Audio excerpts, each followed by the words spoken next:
Day than we usually see on a Jacques. Here's a shot from the point, and another shot by Young, and it's scooped up by Patrick. A penalty coming up to the Canadians. A late hit, as the saying goes. Roy makes the save, and a Nordic player the penalty, but it's number 8. DiPietro is there, but Schneider definitely made the first contact. So the Nordiques on the power play. This year they were 5th in the league, but 12th at home. DiPietro, there's a shot deflected, Hextall down again, Brunet in front, and he's cleared out of there, and Hextall has it on the line.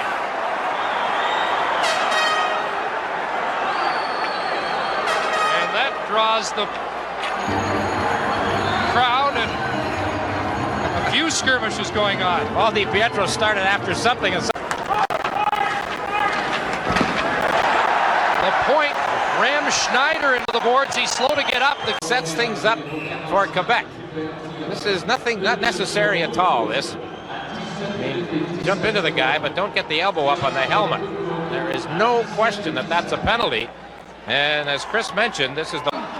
Here's a centering pass. Desjardins gets it out of harm's way.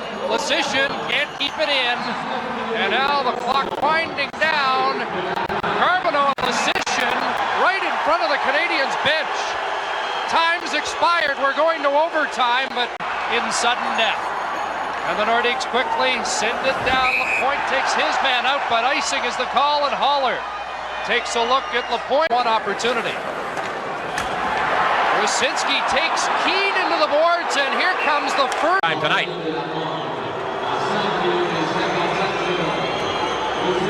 So on the right of the screen is where you'll see the infraction take place, and Rusinski's gone for 2 with a board. Les grands moments nous habituer déjà, malgré qu'il y a quelques saisons dans la Ligue nationale, à élever son jeu d'un cran. Et ça va être le cas dans les séries, justement. On va pousser à la limite, peut-être, Patrick Roy, et c'est là qu'il va finir. Jardin s'avance, la passe, c'est reçu. On envoie devant et disque libre. Finalement, Hextall qui va passer le message à DiPietro. Mais Hextall reprend là où il avait laissé lors du match numéro 1. Oh, ça, c'est tout un arrêt. C'est l'arrêt de la série jusqu'à présent, Ron Hextall. Toujours 0-0 la marque. Reculé le gardien Hextall. Haller devant, la rondelle est bloquée en défense. Et là, Wolanin qui est bousculé par Danfus. La rondelle était emprisonnée dans l'équipement de Craig Wolanin. Cavallini qui est là également. Et on n'ira pas plus loin. L'arbitre Don Kowarski qui donne sûrement des avertissements. Oui, là, tu parles de défenseur très fiable qui bloque beaucoup de lancers. Et un tir bloqué par Hextall. Et là, il y a Stéphane Lebeau et Valérie Kaminski qui se sont échangés des coups. Et il y aura des pénalités, là, à la suite des gestes posés par Lebeau et Kaminski. Moi, si je suis le Canadien, j'ai aucun problème avec ça. C'est-à-dire qu'on a une situation vers le filet, on va aller chercher quelque chose. Tu parlais d'étincelle un petit peu plus tôt. Tu veux créer des situations. Lebeau, la passe est complétée. Le retour à l'eau. Oh, attention, là. Lebeau a été frappé par Wolanin. Fâcheux, j'ai envie de vous dire. Oui, exactement. Wolanin reconnu pour ses mises en échec. Regardez le capitaine Carbonneau qui est debout au banc des Canadiens, lui, qui veut s'assurer que tout est fait dans la légalité. Il reçoit cette rondelle et à la dernière seconde, il va assurément, il a anticipé ce contact et c'est probablement ce qui va le sauver. Parce que, regardez de la façon dont s'amène Wolanin, il a le coude dans les airs, ça aurait pu être désastreux comme situation. Non, pas de pénalité.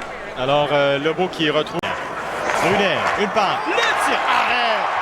Bel arrêt de Hextall, une deuxième fois des pans de Carbonneau.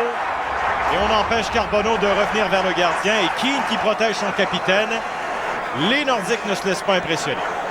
Et je veux revenir à Ron Hextall encore une fois parce que fin de période, des opportunités de la part des Canadiens dans l'enclave, des tirs à bout porté.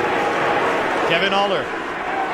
Haller, en ligne droite, veut se faufiler. Il est frappé par Wolanin qui est un... Centre de la patinoire, tu dois lever la tête. Si Wolanin est sur la patinoire, regardez, Kevin Haller qui a bien tenté lui de prendre le centre.